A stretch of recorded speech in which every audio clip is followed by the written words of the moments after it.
제목으로 말씀을 전하려고 합니다. 먼저 말씀을 시작하기 전에 우리가 이런 질문을 스스로에게 한번 해보면 좋겠습니다. 사람이 감사할 수도 있고 그것이 반대로, 감사의 반대로 원망이든 불평이든 뭐든지 간에 감사도 있고 살다가 보면 금방 또 둔갑해서 안 감사하기도 되잖아요. 그런데 중요한 것은 어느 쪽에 많이 치중해 있느냐가 문제이지 않겠습니까? 우리가 완벽할 수가 없으니까 항상 감사만 할 수는 없잖아요. 그죠? 오늘 이 짧은 순간 중에도 이렇게 원망할 일들이 있고 감사할 일들도 있는데 어느 쪽이십니까, 여러분? 대부분 감사하십니까? 아니면 대부분 안 감사하다가 감사는 어쩌다 하십니까? 이런 질문을 한번 하면서 말씀을 시작하려고 합니다. 추수감사주일은 우리가 평소에 얼마나 감사하면서 살고 있는가 하는 것을 한번 점검해 보는 차원에서도 뜻깊은 절기라 하겠습니다. 그래서 이때가 되면 1년 동안 사느라고 분주하고 또 이것저것 계획대로 하느라 또 뜻대로 잘 안 돼서 이렇게 분주하게 살다가 사실은 감사를 놓칠 때가 많잖아요.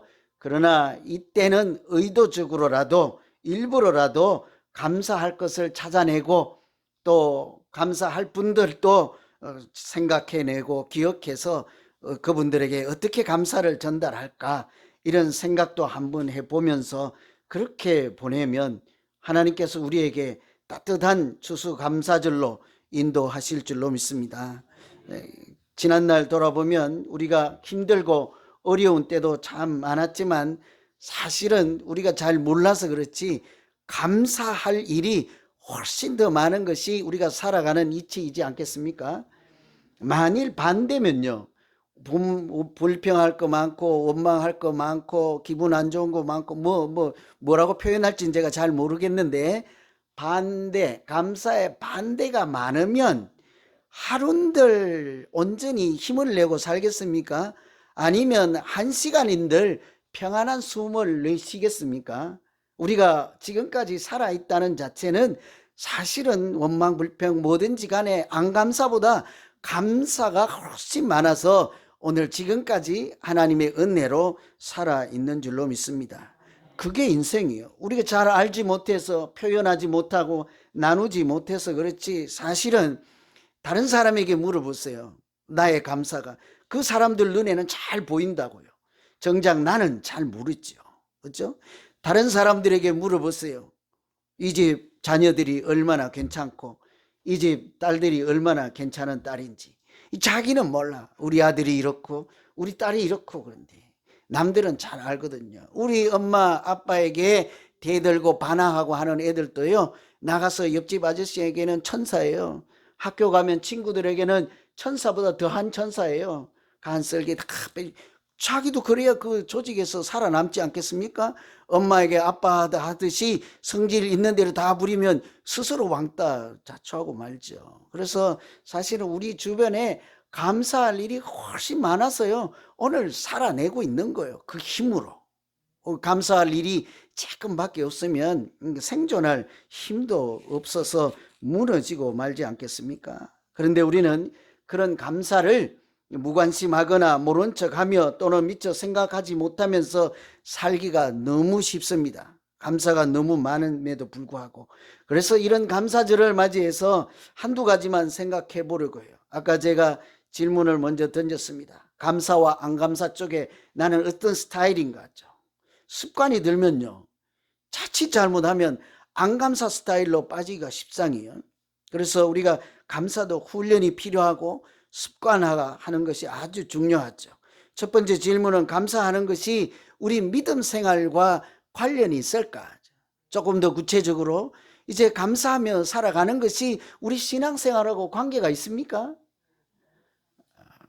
좀 자신이 없다 그죠? 아닌 것 같고 그냥 세상 사람들도 다 생각해 볼 만한 건데 감사하는 것이 신앙생활하고 관계가 있을까? 감사하는 것이 하나님하고 관계가 있을까요? 내가 아버지 어머니에게 자녀에게 이웃에게 성도에게 감사하는 것이 그 사람과 나만의 문제일까요? 하나님과도 관계된 일일까죠? 두 번째는 하나님 감사하면 더 행복하게 살아갈 수 있을까? 감사하면 나가 세상적으로든지 개인적으로든지 믿음과 상관없이도 좀 더 행복해질 수 있을까요? 근데 왜 아멘들 하시면서 왜 평소에 감사 잘 하십니까? 제 눈엔 별로 그렇게 잘 안 띄는 것 같던데, 목사님 고맙습니다 하는 사람을 제가 눈 뜨고 본 일이 없거든요. 나 오늘 이제 11월 12월 남았는데 나 꼭 한 번은 듣고 싶네. 안 되면 내가 우리 오목사님 옆구리 찔러서 내가 듣고 싶네. 에? 심지어 아무도 뭐 살아봐도 뭐 새벽 2시에 일어나서 교회를 걱정하던 그전에 밤 12시에 일어나고 꼬박 세웠네. 교회 생각하고 뭐 하다가 그래도 교회 오면 뭐 안녕히 주무셨습니까 하는 사람 없고 고맙다는 사람 한 명도 없더라고요. 좀 내가 우리 교회 안 오고 다른 교회 왔나 싶을 때도 가끔 있기도 해요. 우리가 감사하면 행복해질 수 있을까? 이거는 인간적인 질문인데요. 궁극적으로는 감사하면 그것이 믿음 생활하고 관계가 있을까?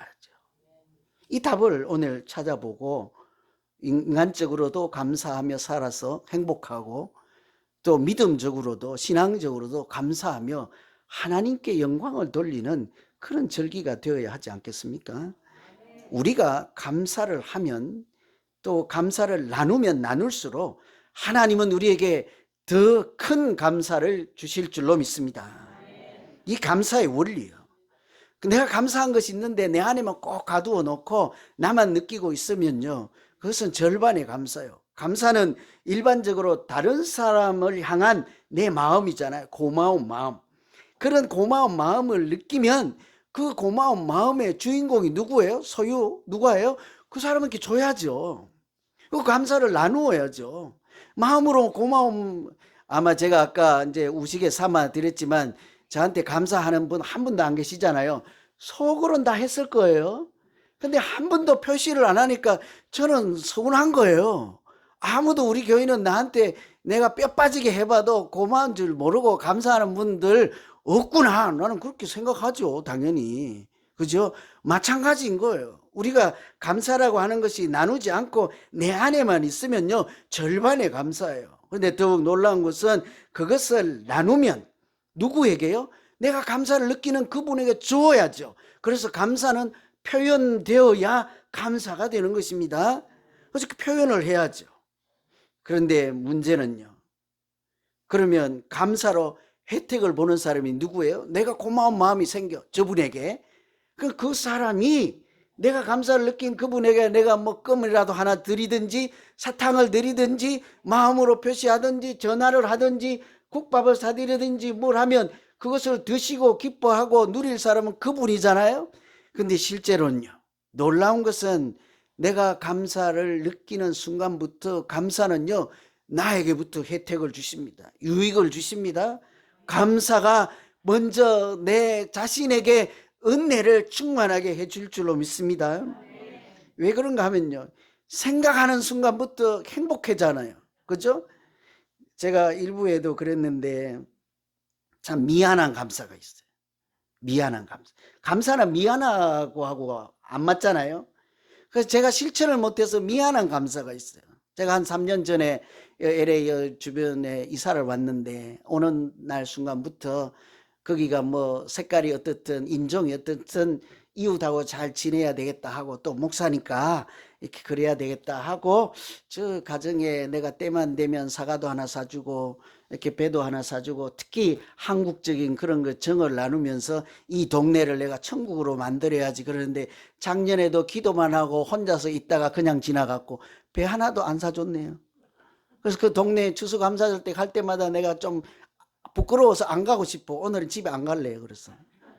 그래서 늘 제 안에 가두어둔 감사, 실천하지 못하는 감사, 그럴 때가 있잖아요. 그렇죠? 그런데 그 감사를 하는 순간, 느끼는 순간부터 나는 아직 전화도 안 했는데, 나는 아직 책 한 권도 안 사주고 배 하나도 안 사줬는데 생각만 하는 순간부터 우리 안에 어떤 일이 일어납니까?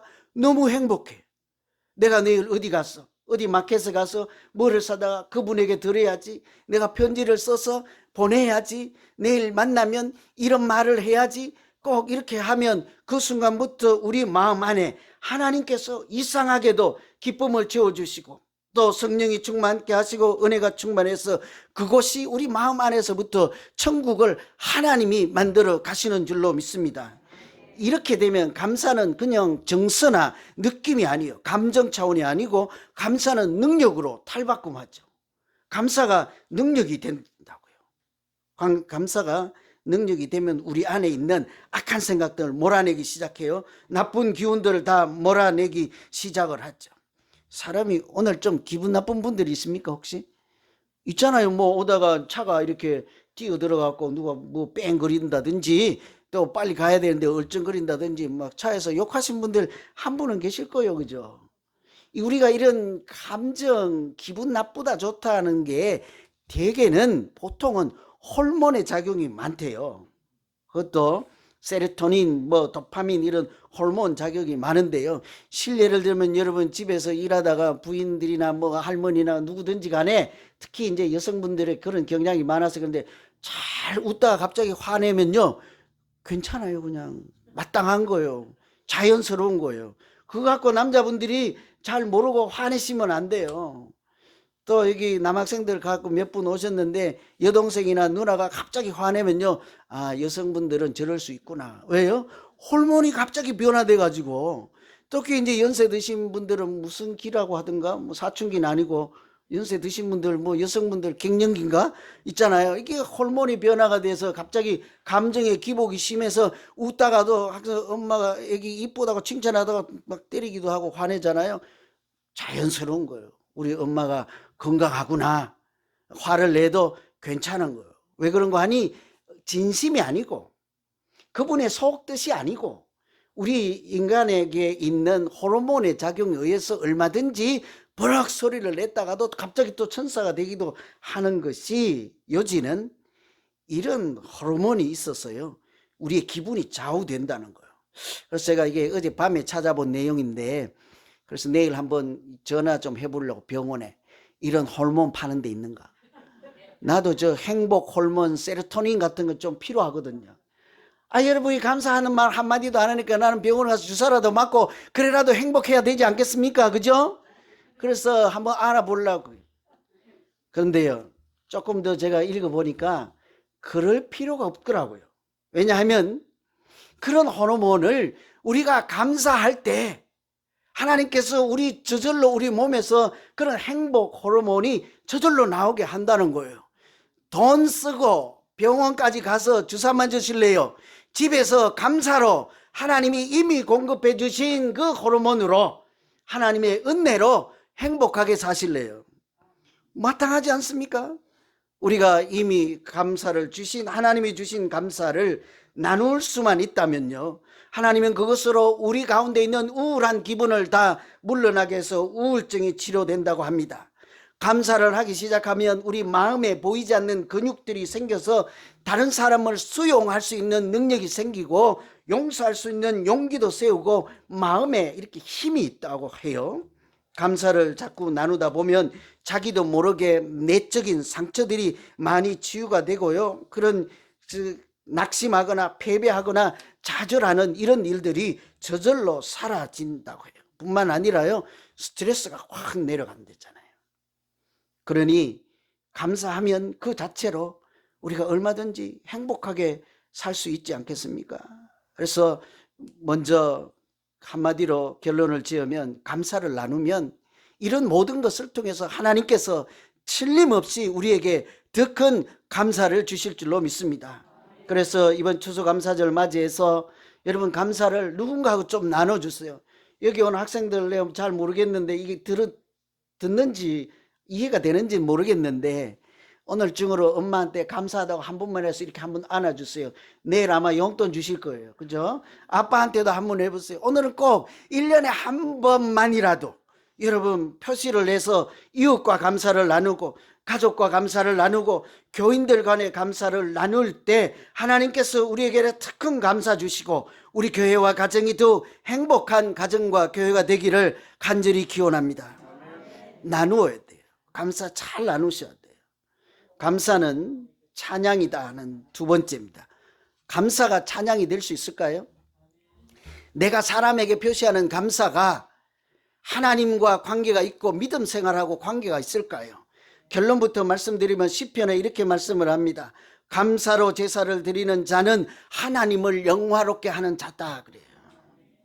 감사하면, 우리가 사람과 사람 사이에서 감사하면요, 그 감사가 하나님이 기뻐하실 뿐만 아니라 우리가 그 감사로 하나님께 영광을 돌리는 믿음 생활이 된다는 거죠.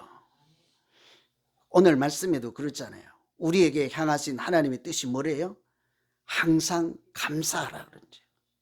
하나님이 우리에게 요구하는 것이 너는 지구에 가서 돈 많이 벌어오라든지, 너는 지구에 가서 근육을 많이 키워오라든지, 뭐 지구에 가서 업적을 훌륭하게 남기고 오라든지 이런 말씀을 하시지 않습니다. 하나님이 우리에게 향하신 뜻은 항상 감사하라, 감사하는 사람으로 살라 하는 것이죠. 왜 믿는 사람들은 특히 감사하면서 살아야 할까요? 생각해 보면 감사하지 않을 것이 하나도 없어요. 하나님이 하신 일들을 생각해 보세요. 하나님이 나에게 주신 은혜를 한번 생각해 주세요. 여러분, 오늘 학생들이 와서 그런데요, 우리 친구들이 우리 엄마 아빠만 생각하면 나는 화가 나 이런 식이거든요. 조금만 커봐요. 엄마가 용돈 안 주고 아무것도 안 해도 엄마가 나를 때리거나 말거나 욕하거나 말거나 엄마가 세상에 존재하는 것만으로도 감사해요 하는 날이 반드시 올 것입니다. 그죠? 반대로 부모도 마찬가지이지 않겠습니까? 지금은 사춘기고 말도 안 듣고 질풍노도의 시기고 자기 하고 싶은 대로 해서 밉상이고 꼴밉상이지만, 때로는 집에 안 왔으면 좋겠지만, 그죠? 아들이 건강하고 옆에 있고 숨 쉬고 같이 대화하고 만날 수가 있고, 아니 안 만나도 괜찮아요. 그냥 존재하고 있는 만큼만으로도 우리에게 은혜가 되는 것이 자녀이지 않겠습니까?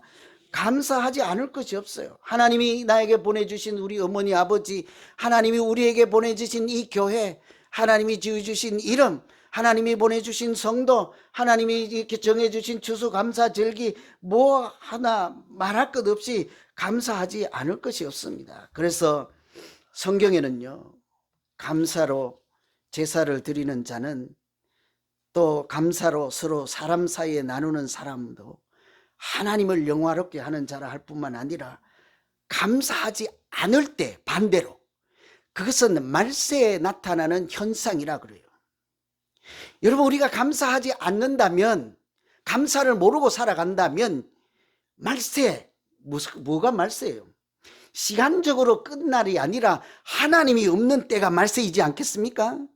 우리가 감사를 알지 못하고 살아간다면 하나님도 모르는 존재로 교회 다니고 있다, 이런 얘기랑 같은 얘기죠.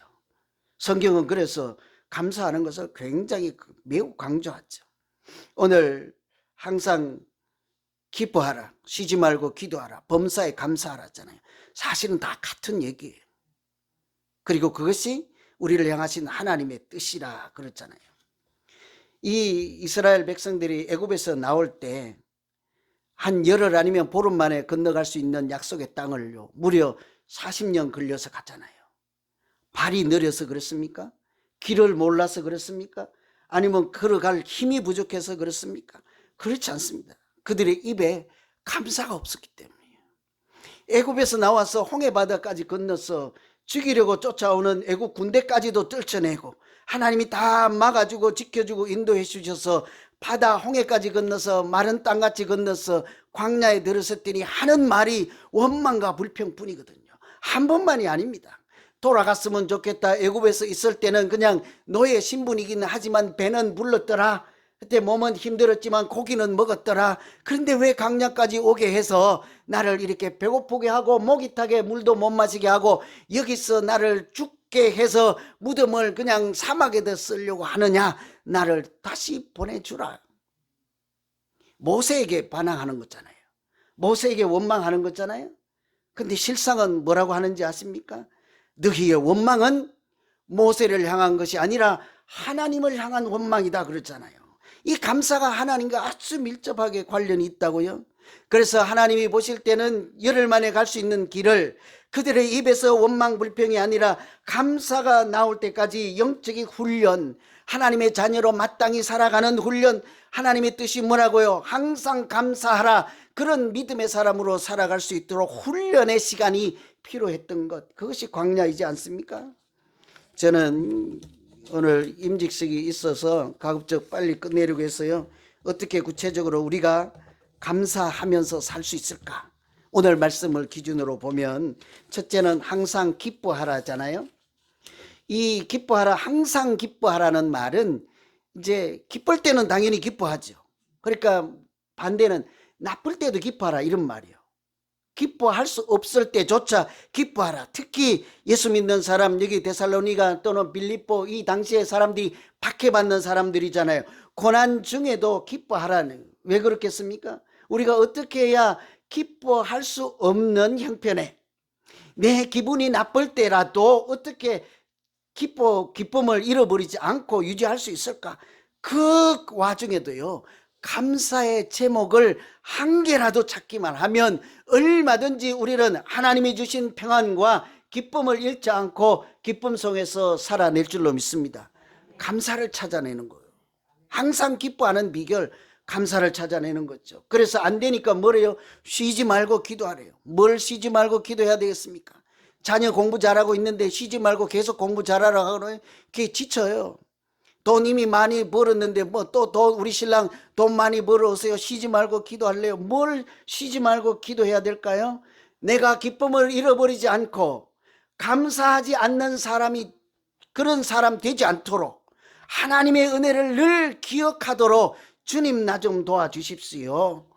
행복하게 살아가는 비결이에요. 감사를 잃어버리지 않도록 계속 기도하시면 무슨 일이든 범사에 얼마든지 감사할 수 있지 않겠습니까? 범사도 마찬가지인 것입니다. 감사할 수 있는 일은, 마땅히 감사하는 일, 좋은 일은요, 누구든지 감사할 수 있어요. 그런데 그냥 감사가 없는 일, 오늘 우리가 이렇게 모여서 예배드리는 일 감사하십니까? 코로나 때 우리가 해봤잖아요. 첫날은 다 울었잖아요. 울지 않았나요? 코로나로 예배드리지 못하고 이렇게 오래 흩어져 있다가 모처럼 본당에 왔을 때 혼자 먼저 도착해서 앉아서 기도하는데도 눈물이 나지 않던가요? 다 울었잖아요. 오래오래 만나지 못하던 형제 자매들 만나서 이렇게 평상 일상에서 일어나는 일들이 조금만 달리 보면, 그것이 하나님 은혜로만 믿어진다면 얼마든지 모든 일에 감사하게 될 줄로 믿습니다. 그래서 우리가 감사는 저절로 생기는 것이 아니라 하나님께서 영적인 눈을 열어주실 때 찾아내고 발견하는 것이 감사래요. 가만히 있으면 전혀 감사 안 보여요. 여러분, 저를 가만히 지켜보세요. 감사할 일이 아무도 없어. 요즘 누구 뭐 키가 작다고 요즘 불평이라면서. 아무것도 저거 없어요. 저를 가만히 보시면 감사할 일이 없어요. 영적인 눈이 열려보세요. 있을 거예요. 아마 모르겠다. 있을 거예요. 감사는 가정에서나 교회에서나 어디서나요, 저절로 있는 게 아니에요. 하나님이 은혜를 주시면 보이게 하세요. 느끼게 하신다고요. 모든 일에 하나님이 하신 일과 은혜를 발견하고, 그렇게 우리가 감사할 줄 알 때 우리는 하나님을 원망하지도 않고 오히려 감사로 제사를 드리며 그 감사로 하나님께 얼마든지 영광을 돌리게 될 줄로 믿습니다. 뿐만 아니라 하나님께 드리는 그 감사가 사람에 대한 불평까지도 바꾸어 주셔서 우리 사이에 서로 감사를 나누고, 또 우리끼리만의 감사를 나누는 것이 아니라 담장을 넘어서 집 밖으로 이웃에, 또 나라에, 국경을 넘어서 멀리까지 감사를 나눌 때 그것은 하나님을 영화롭게 하는 일이요, 그 사람들로 하여금 하나님을 만나게 하시고 우리도 행복하게 살아가는 길이 될 줄로 믿습니다. 기도하겠습니다. 하나님 아버지, 추수